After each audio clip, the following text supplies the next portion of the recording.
Yo, Betting Nation. So excuse the mess. I'm in my room at the minute.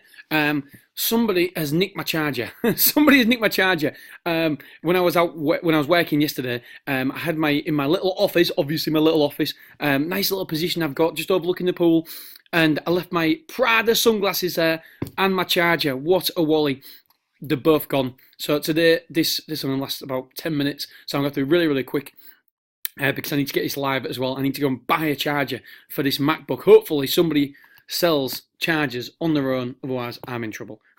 Right, okay, Betting Nation. So, Lord Cooper, remember that one? So here, all we did was simply this morning, we had 2 from 2 yesterday as well. 2 from 2! So all we did today was simply go to the later back section and go for 20 ticks. And by the way, I know I'm doing the same thing over and over and over again. I'm not really showing you anything extra. I will do when I get back from holiday. It's just the easiest way to find it later back, because obviously time is of the essence. I don't have much time on holiday because the kids are playing football right now, and I want to go and play football. So I don't really have a lot of time. So the easiest way to do it is, I suppose it shows you guys how easy it is to do, and you don't have to spend a lot of time doing it. On these later backs, obviously we're back to lay. It's a little bit different because you are chancing more money. Because for later back you have a stop loss in there, so you only are chancing a very, very, not very, very small, but you're only chancing a proportion of that liability. Where back to lay, my stakes are something like £200. So I want to make sure if I'm backing £200, if there's a potential to lose £200, I need to know the ins and outs. So for me, a back to lay takes longer to do. A later back, because I'm only maybe chancing 17 or £18, £19, £20, somewhat £25, somewhere around there, depending on the price of the horse, because it's a proportion. The stop loss is a proportion of your stake. Then I don't really need to put that much effort in. Effort's the wrong word, but I don't really. There you go.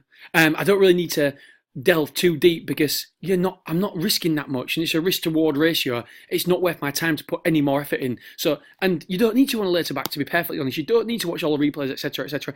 The stats, well, it's how you interpret the stats. Anyway, so what I've done here is I've done show me horses that haven't decreased in price by 20 ticks, last 3 runnings, 100% of the time. My normal go-to. And we come all the way down to Lord Cooper. I've been through all them, and as soon as I saw it was Lord Cooper, I was like, yeah, Lord Cooper, my friend.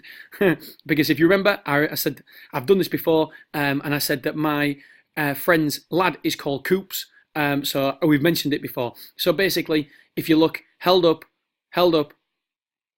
off the pace, in last rear, always toward rear, very slowly away, always in rear, chase leaders. So as you can see, it doesn't go down very many ticks at all. This is a perfect later back. The only issue here today is it's drawn in stall 1. But as I mentioned on the private Telegram group, because we've got a private Telegram group, was having a chat about different things yesterday. I won't go into too many details, but what I said about the draw is that for me, it's the horse's tactics. My legs hurt inside. Yeah, that's better. Yeah, it's the horse's tactics that make the most relevance to me. Yes, if it's held up and it's on the outside of a field, if it's got a high draw, then that is a major, major, major disadvantage and just adds to the positivity of the trade. Whereas if it's a hold-up type and it's on drawn inside, then it still doesn't matter, because it's still going to be held up. It's still going to be at the back of a field. And so whether it's hold up, all it means is that if it's held up on the outside, it's very, very unlikely that it can get an early position. That's the key for me. If it's got a bad draw, that means that it can't get an early position. If it's a normal horse that is held up or is slowly away, if it's on the wide outside, then it's going to have to show incredible amounts of speed to actually go around the field and get to a prominent position. And so that's the reason why I like it if it's drawn high. I'm not making much sense here, I don't think. But if it's drawn low, and it's a held up type, if it's drawn on the outside or there, it's still going to end there anyway. It's still going to end there, and possibly drawn on the inside. So it's going to be harder to get a clear run.